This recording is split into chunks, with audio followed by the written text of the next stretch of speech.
John is here. Lovely to see you. It's just a really warm welcome to everyone here, and it's a fantastic turnout. It's great to see you all, and I guess for me that just gives me a sense that people see some value in keeping connected and reconnected and reconnecting. You can't say anything good about somebody. You don't say anything at all, and that's something that sort of sits in the back of my mind every time I think of Full Blacks. Go down the stage room with the little kids when they were little, and we'd wake up on a Sunday morning needing to get back to Christchurch, but we'd smell a roast in the oven. Especially if she knew you had holes in your socks. How many times do we get sent out? Now make sure if you've got a handkerchief, and don't go. I'd hate you to be.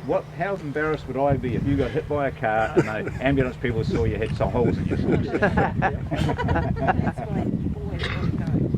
Get in the car and think. You still think that, don't you? If there's a game on and I can hear him getting wound up, I'll start going, bullshit. Never afraid to learn, because when Simon and Paul were kids, they went to stay with their nana, and they said to her, "Do you mind if you don't? Can we have the cabbage a little bit crunchy, please?" Because she used to boil the shit out of it, and it was sloppy, messy, and that was the way she did it. But she changed for them, and I better do the crunchy cabbage. It's good. So I stayed with the McBeths with Phyllis and Ian and Pete, and at that time I was a vegetarian, which kind of threw a bit of a loop. So am I going to cook this woman for, Hope this doesn't last. So, at that stage she was ready to, she was staying with me, and she got assessed and she went into the home. So if she had stayed with me, I wouldn't have had Lindsay. But when I said I was getting married, she said, "Right, I'll give you away." And she did. I walked up the aisle and met her there with a wheelchair, and she gave me away at my wedding. Yeah, it was lovely. Very cool. Just ironed the pillowcases. And the handkerchiefs. Yeah, handkerchiefs. There's this big basket of ironing, and she's starting on the 15 shirts she used to iron every week. Okay, she's tired and she's pissed off, right? And then she delivers the memorable line: "If I ever come back in this world, I'm going to come back as a McBeth child."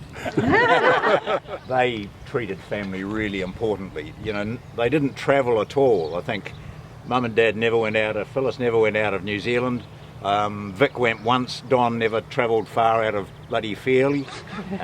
Nancy got as far as Blenheim, and Kath, I don't think, went further than Christchurch. So, and what kept them around that area was their family, their kids and their grandkids. And family was so important to them, and that generation, of course, as it is now, but in a different way, I think. They just lived for their family. They constantly monitored what everyone was doing. They made sure that they were all comfortable and behaved well and treated people with respect. I think that was a big Braddock part of our upbringing anyway, was treating people with respect.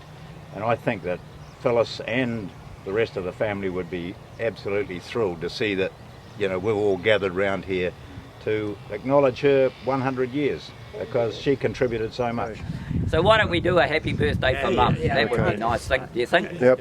Weird? 1, 2, 3. Happy birthday to you. Happy birthday to you. Happy birthday, dear Nana.